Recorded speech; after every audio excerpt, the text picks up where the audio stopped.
the basement there. Lights her lighter. She's looking down there and sees a gap underneath the stairs and worries about her Achilles tendon getting sliced by something. So she takes her foot back out of the basement there and looks down there. Hey, is anybody down there? Could you turn on the water for me if you're down there? Little water drips in the kitchen sink.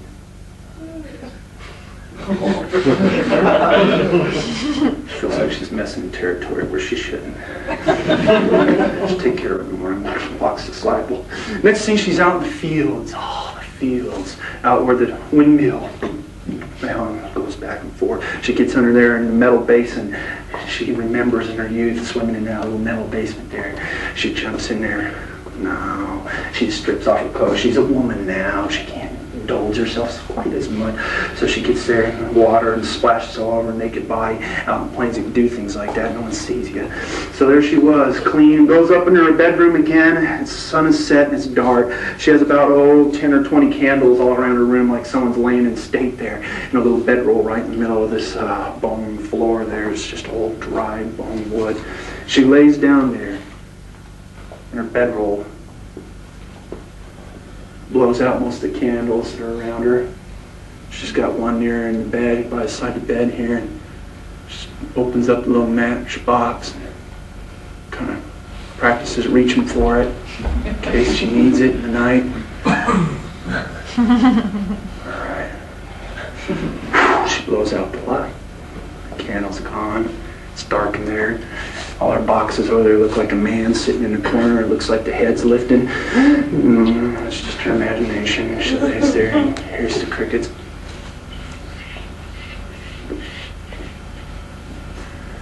The wind's blowing through the house. The boards are creaking and moaning.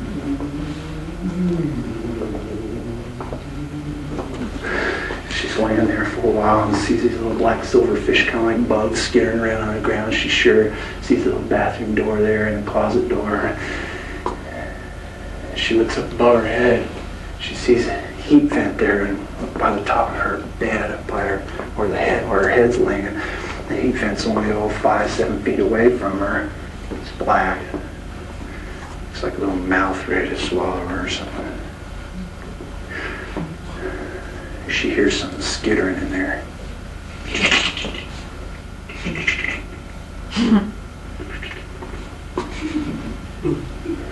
She sits up in bed, a little beam of moonlight crosses her face. Deal with it. She lays back down and goes to sleep. That's where I come in. Dr. Hazard. Driving to work, back through the country roads. It's great. I can see sunrise, and I got the old 60s music playing. And I'm singing along. I'm a happy kind of guy, going to work, doing my duty, getting my paychecks. And I see the house up around the bend there. There's a car up there. There's a for sale by own sign. It's for sale by own. Sign's right up there on the barbed wire fence. So I drive up across the little perilous bridge there and jalop across it and get up there to the asylum and put my key in the front door. And I walk inside. Nurse Mabel buzzes the buzzer. I walk in down the hall. Morning, Nurse Mabel. You're looking beautiful today. I'll like flirt with her. I figure it might facilitate a few things later on. A little manipulative, maybe, but oh well. She's an important part of the asylum. So she gives me a couple manila folders. Looks up at me with disdain. You'll be working with Mr. Trickler today and Mr. Bracer. Great. I go down the hall, buzz the elevator buzzer. It opens up. I'm looking at her in the little convex mirror. Something about her makes me a little bit antsy. Oh well. I ride the elevator down to my office. Back at the house. Joan wakes up, goes to work for a few minutes. She goes around and sweeps off the cobwebs all over the corners of the house. She goes out and sweeps out the leaves. She tears off any other boards that are left on the house, including all the boards around the outside of the basement windows. Because she's going to go down in there. She's got to get up her courage first. She tries to get used to the old house. And she wanders around for a while, pulling the tarp off the sofa and stuff. She piles all the boards out on the side of the house and starts a beautiful, huge bonfire. All the smoke's just going clear across the plains. She wonders if anyone will notice. She hopes all the crazies over at the asylum don't notice and wander over to pay her a visit or something. And so she fixes the house up pretty well, pulls out little jags of glass, cuts her finger once there. She puts a little black plastic over the windows that are broken out. She fixes up the place pretty nice overall. She's pleased. Then she goes around in the back of the house. May as well get as much light in there as possible. Opens up the double cellar doors. Sets them back on the mattress weeds over there on the sides. This concrete stairway leading down into the basement.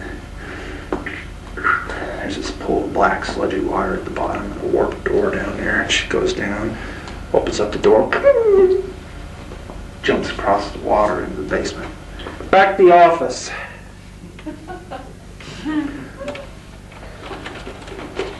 Darling takes Trickler in the elevator.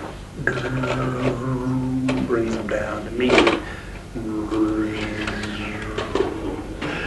Pushes B, basement, that's where my office is. They roll down the hallway. Asbestos pipes all over the basement hallways, steaming pipes. I hear a little knock on my door. It's pretty much a little broom closet.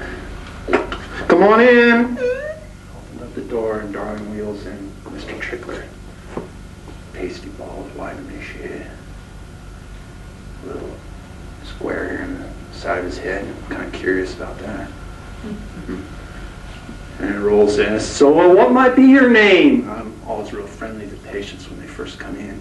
Mr. Darling, of course, preempts everything else. He don't talk very much. He uses a scratch board there. Thanks a lot, Darling. Please close the door as you exit. See, that's a hypnotic technique. You kind of suggest that they do something, and they automatically, implies that get out of here. And so he leaves, and I hear him walk down the hall and shuts the door. So I'm looking at this creature across the office from me. I open up a few last little letters with my shiny letter opener. Try to get acclimated to this man here in my office. So, what did you want to talk about today, Mr. Trickler? All he does is shake catatonically.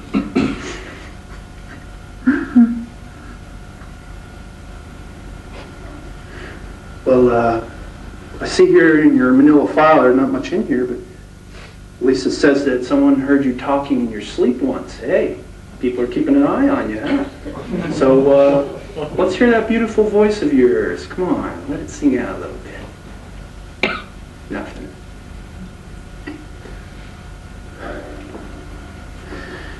Look at this little basement window here, Mr. Trickler. See how the grass waves back and forth? See how the curtain kind of billows a little bit because there's a crack in the little window there? See that? Just look at that for a while. Be at peace and relax. Listen to my voice. You don't even really need to listen to my voice because your subconscious will do that for you. I want you to imagine in your mind basement doors opening. Yeah, crusty basement doors. I'm going to count down from 10. Every time I count, you're seeing the door open. 10, 9, 8, 7, 6, 5, 4, 3, 2, 1. Relax. Be at peace. Be at peace, Mr. Trickler.